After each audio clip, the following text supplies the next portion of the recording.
The following review may contain spoilers. Palm Springs is a new film on Hulu starring Andy Samberg. The director is named Max Barbaco and the writer is Andy Ciara. They seem to be a collaborative team and they're fairly new filmmakers. Overall, they did a nice job with this film. It's very entertaining, good pacing, very good comedic timing from the director. Also, the dialogue is excellent. The comedic dialogue is very good. There's other good things in this movie, including good performances from Andy Samberg and Kristen Milioti, and the always good J.K. Simmons. There are some negative points to this film. First off, we literally know nothing about the Andy Samberg character. In fact, there's a scene where Kristen Milioti asks him directly, "What do you do for a living?" And he says he can't even remember. He's been in the time loop so long that I guess it messed up his memory. It's just a strange thing. I mean, if we knew more about this character's background, we might be rooting for him. We might have a bigger rooting interest in him, achieving his goals, getting the girl in the end, whatever. But for some reason or another, maybe it ties into the theme of the meaninglessness of life, that the filmmakers decided to give this character no backstory at all. I didn't read a lot about this movie before I watched it and did not know it was a romantic comedy.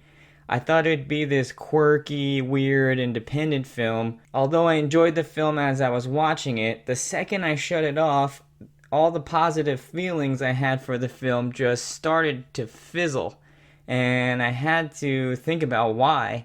And it occurred to me that maybe the initial concept of this movie was for it to not be a romantic comedy.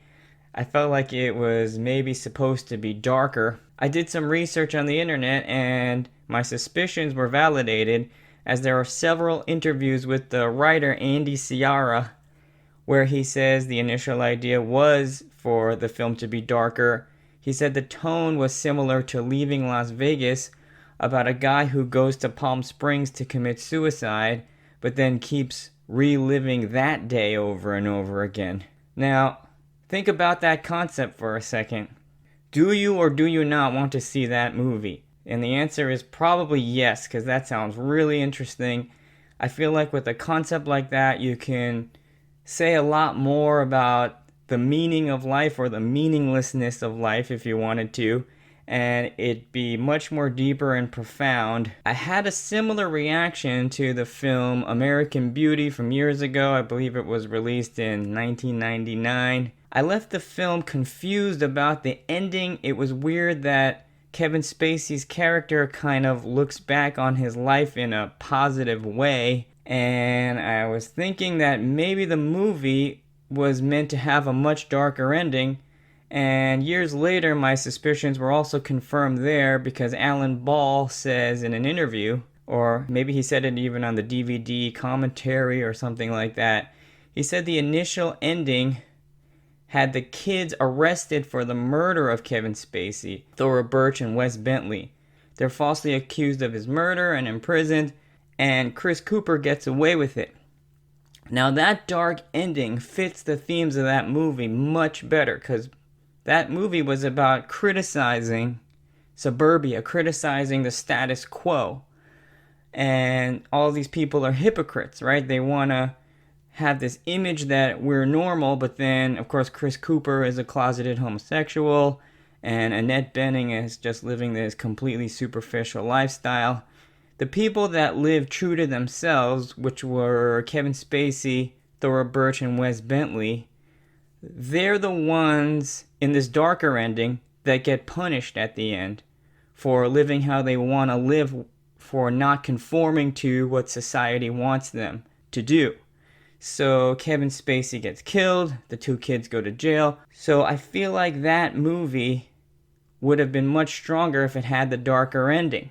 And I was thinking, would the darker version have been as well received? I mean, maybe the critics would have liked it, because the critics can appreciate darker material, but general audiences do not. So would it have made $100 million? Probably not. Then, if it doesn't have that box office, does it get nominated for all those Oscars? Probably not. Now let's apply the same arguments to Palm Springs. If they go the darker route here, maybe it does get into film festivals, maybe it is well received by the critics, but does it get this record payout at Sundance? Maybe not. Does it get record streaming views on Hulu? Maybe not, because the general audience usually prefers a happy ending. But this is the decision the filmmakers made, and I feel like the first decision, the first instinct would have made for just a better work of art. My final rating for Palm Springs is 3 stars.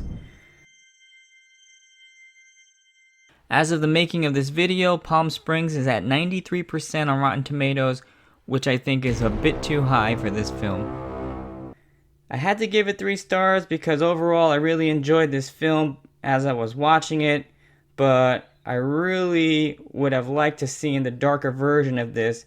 If there are any screenwriters watching this video, I want to see this movie. I want to see a story about a guy who wants to commit suicide and then ends up in the Groundhog Day time loop, living that day over and over again. I feel like this concept could make a profound statement about the human existence, about the meaning or the meaninglessness of life.